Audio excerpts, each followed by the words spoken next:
What do you love about being outside and active? I'm sure I've spent more time outdoors than in. That just feels like home. Enjoy what you can do, because you never know what is around the corner. Just being outdoors in the fresh air, it just clears my mind. Fully immersed in nature is what brings me the most joy.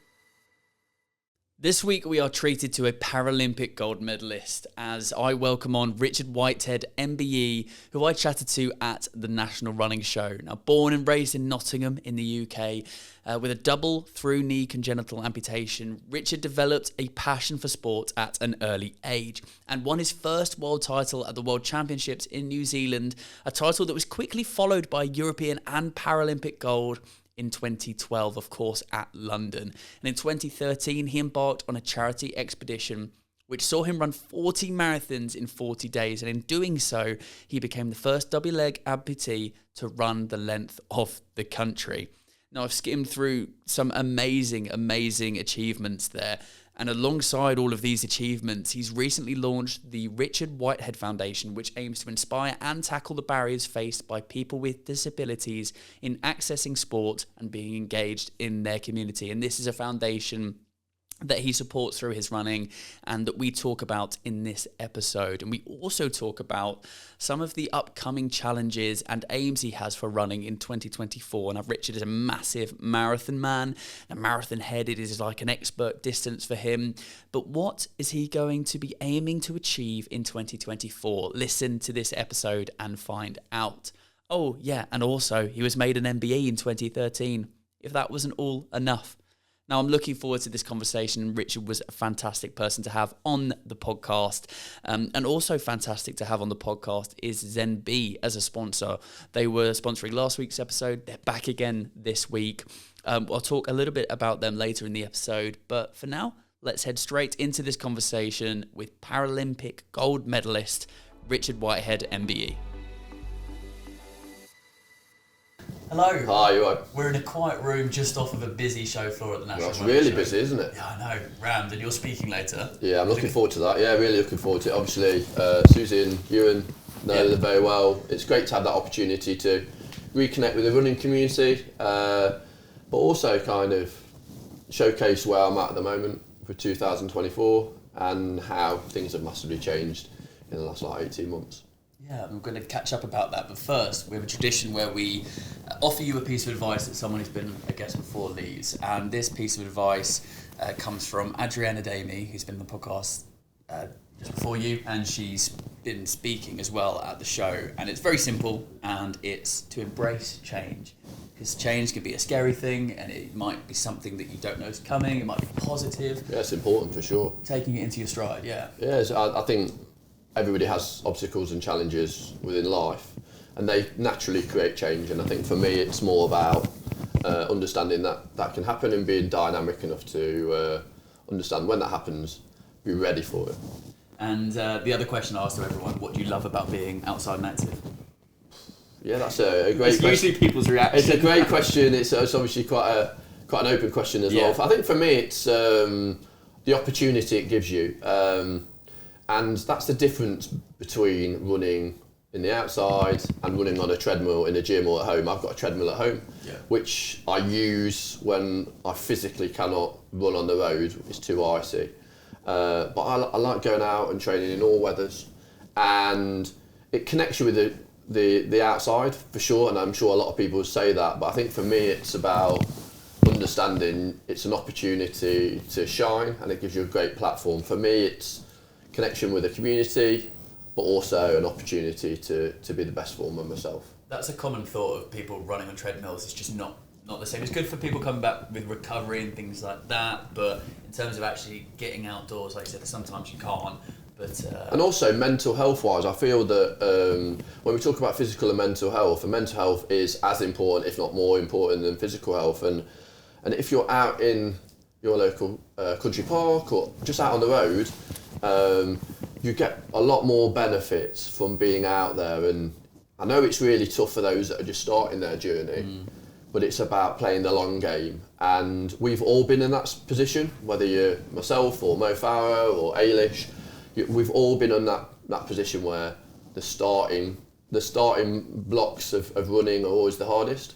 Get through that, and every day you'll be getting better. Well, that's what's great about here. I mean, obviously you've got people that run ultra marathons constantly. You've got people like yourselves that do crazy challenges. But you've got those people that I bet you there's people out there that haven't even done their first 5K or park run yet. They're coming here and maybe using that as the inspiration, and this is the start of their journey. And also you're kind of picking up those nuggets of inspiration, like say, to really liberate themselves to take on a more active physical lifestyle. And I was just listening to the menopause talk from the girls, and that really, for me, you can kind of see how there's a lot of relatability, but also for me it's upskilling my kind of knowledge around how I can relate to a different gender, and also some of the challenges and obstacles that we all face, how relatable they are. Yeah, we've had a couple of people on the podcast talking about running later in life, particularly obviously females, the menopause, and how that might change as well. Yeah.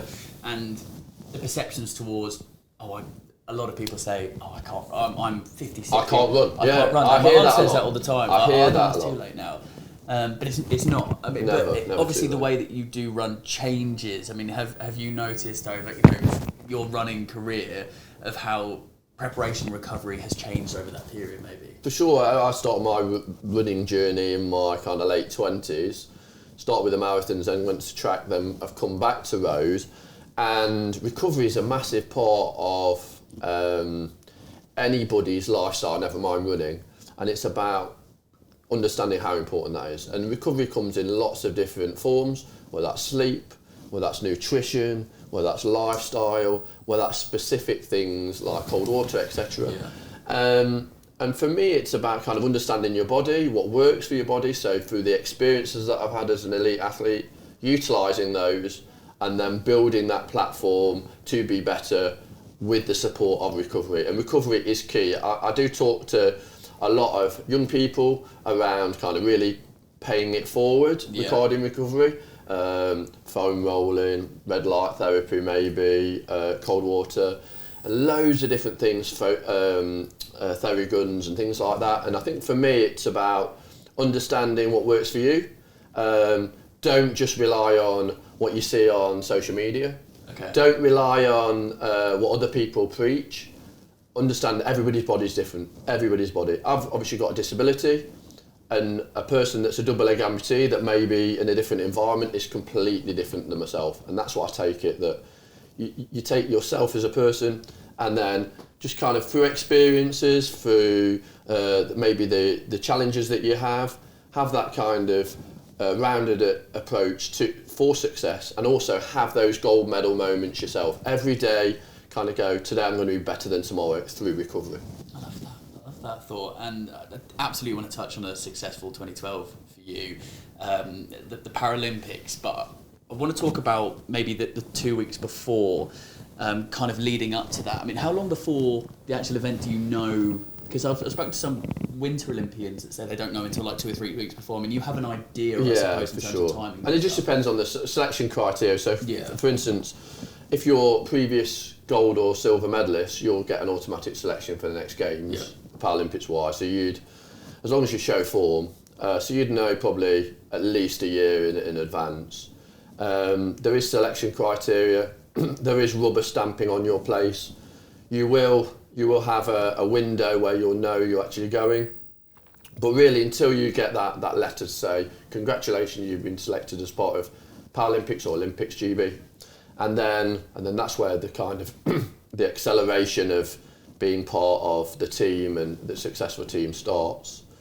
But I think until you get on that plane to the holding camp, you don't kind of really feel like, wow, this is like serious. It's about utilising all that training, all that work with your coaching team and the team around you, to then kind of, it's all about this. There's kind of all those things that happen outside of you that you kind of have to negate, and you have to be very selfish within that moment, because when you get to that start line, it's just you against the 7, 8, 9 other people that's in that race, and it's about giving the best form of you.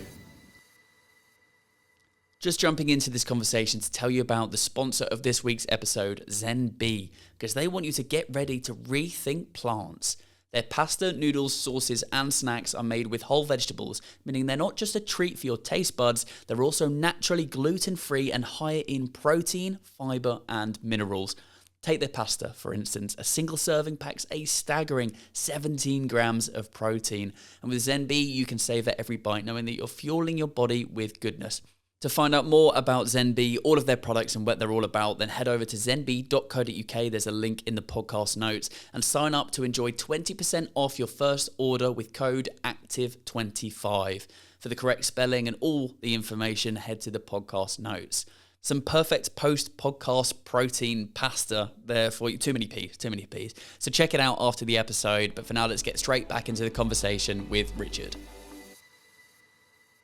I was going to say that almost the 2 minutes, I imagine it probably feels like a lifetime before that finals, that race. Where's your mind at? Because we spoke to Colin Jackson about this yesterday, about where he thinks it's kind of 8 million things go through your mind in sort of 30 seconds of... Yeah, for sure. I have like a 24-hour plan that I would roll out before a race, and then everything's a structure, everything's a process.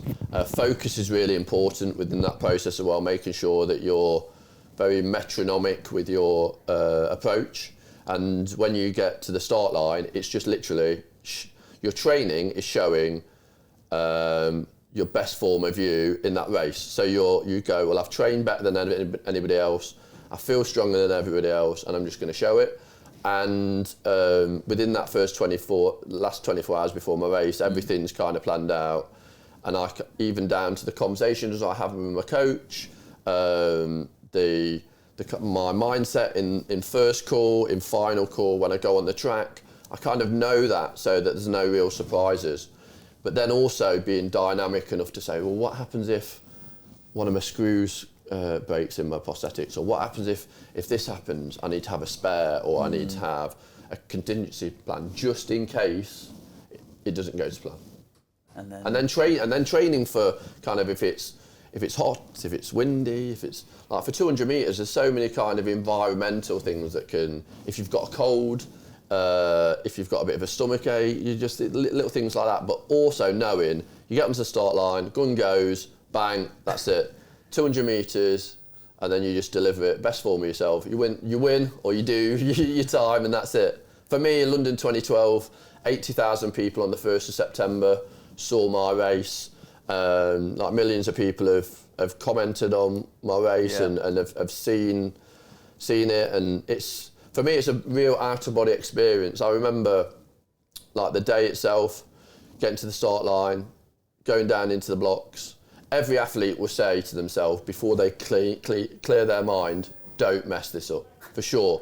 It's about kind of, look, you've trained, for me, since 2005, since the announcement, for that one moment. Wow.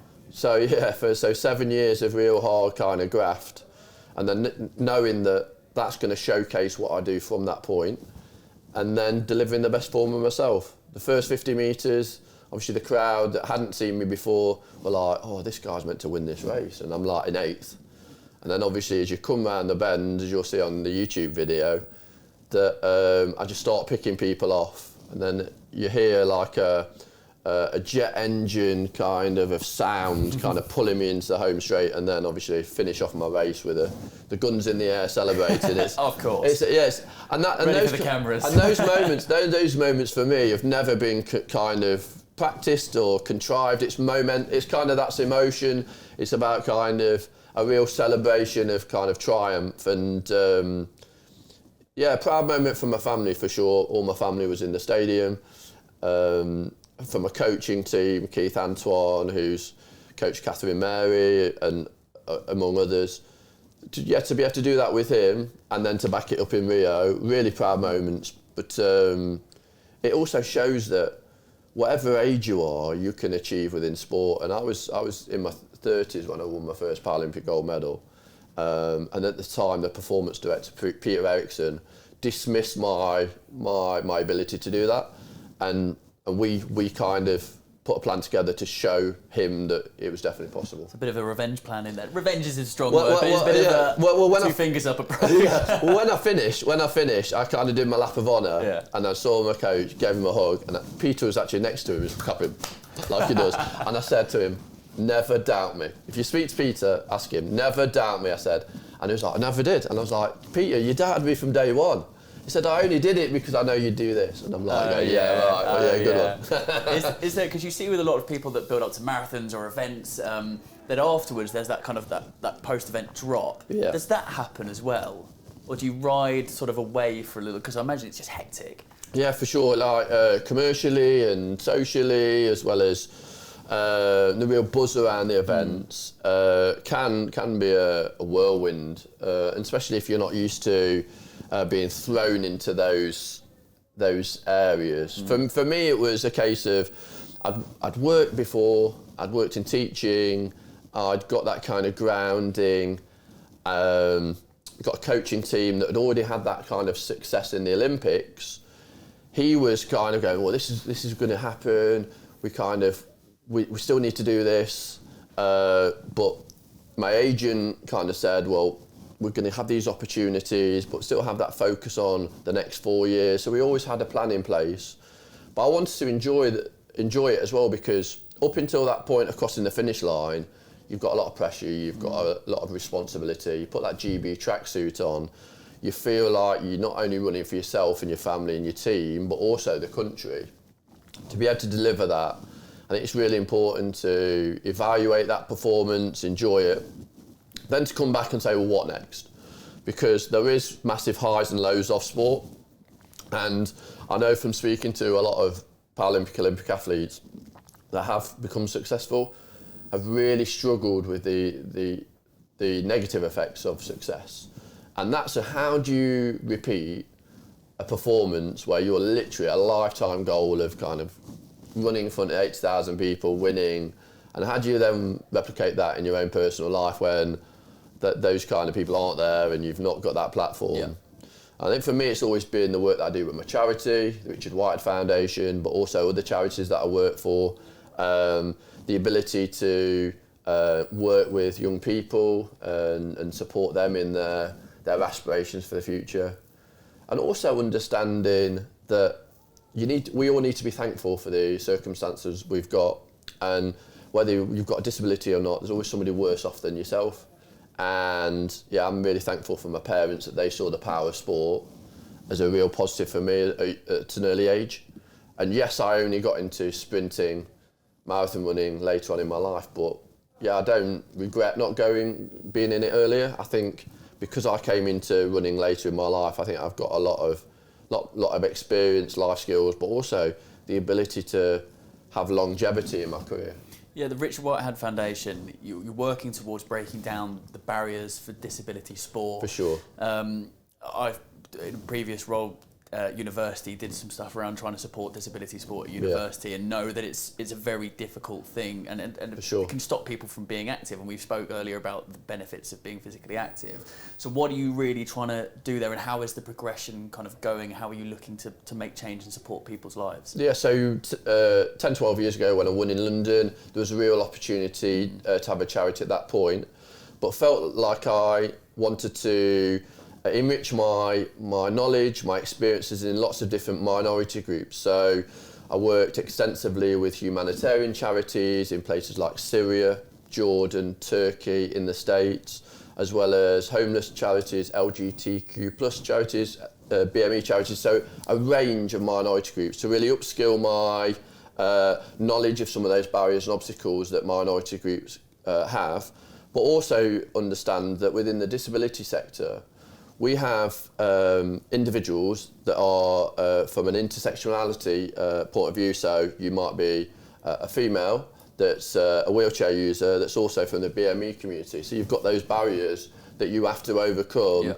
to just kind of get out the door.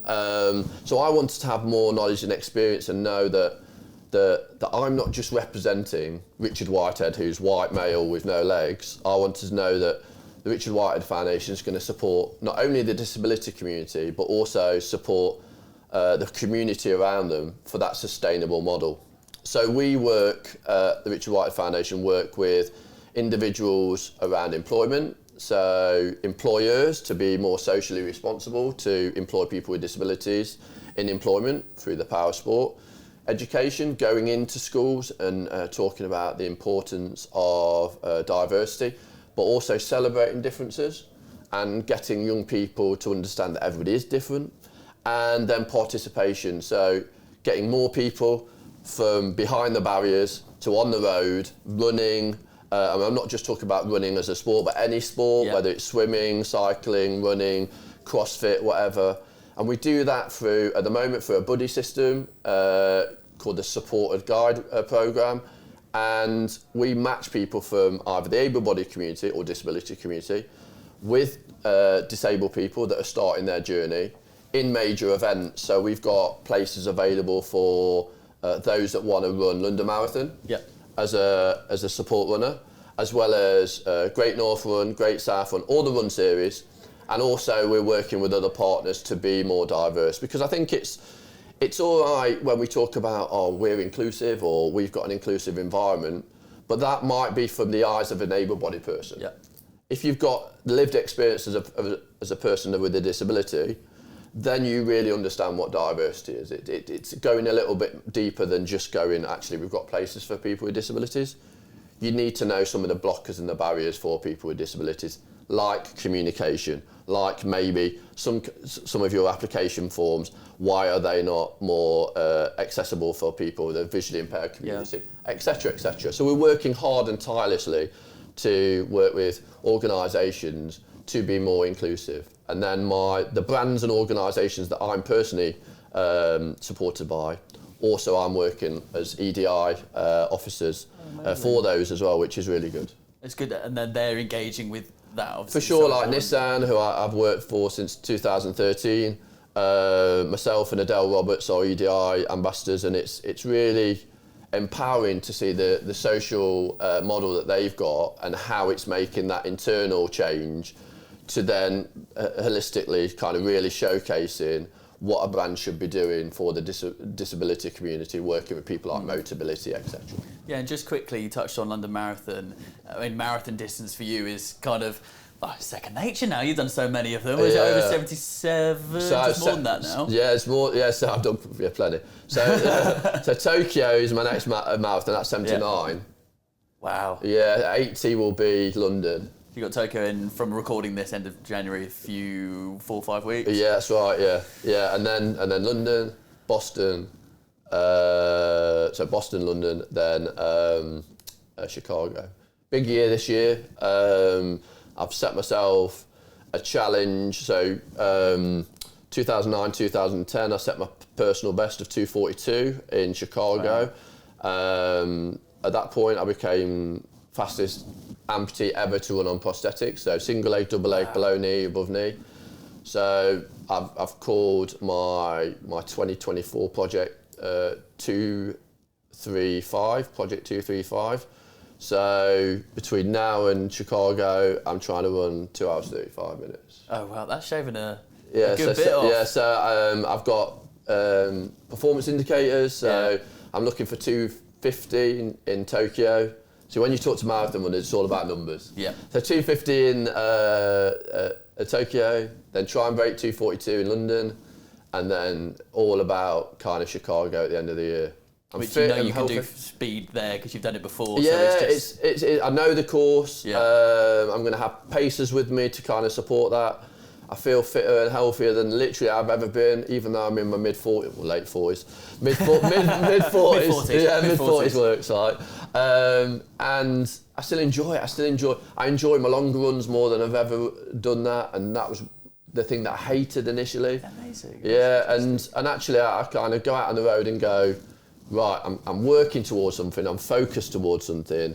This is why I'm doing it, so I've got a real purpose. Oh, amazing. Looking forward to track it. Hopefully that was it 235? 235. Project 235, yeah. Project 235. Yeah. And I mean, you've done loads of different challenges. Were you the first double leg amputee to do the entire length of the UK? Yeah, 40 marathons in 40 days. Joggle? Yeah, that's right, yeah. So I did Land's End, John O'Groats, but I went via Nottingham as well, so I did like about 150 miles, yeah, so. And that was awesome, and that was for Sarcoma UK, which is again a charity that I'm patron of, so a cancer-related charity. Yeah. And when you've got that purpose, when you've got that reason behind what you're doing, it really does not only resonate with the community, but also kind of in those dark moments where you kind of go, I'm really struggling, you realise that you can't quit, you've got that kind of real support network behind you as well to get to the finish. And we raised a lot of money. Also, the awareness for the charity now has kind of skyrocketed because of that, and to be a little part of that progress for that charity is awesome. Must be a big motivator for you to go and do these challenges in the marathons. Obviously, your foundation as well. Yeah. But the other charities that you say Patrons for and that you run for and do challenges for, it gets you going as well. Yeah, and those kind of moments with any run is really tough. You kind of open the curtains in the morning at 6, 7 o'clock in the morning. I've got to run today. What's going to motivate you? What's going to get your trainers on or get you out the door? You need to have something. And I have like 5 things that I do every day that really do kind of set me up.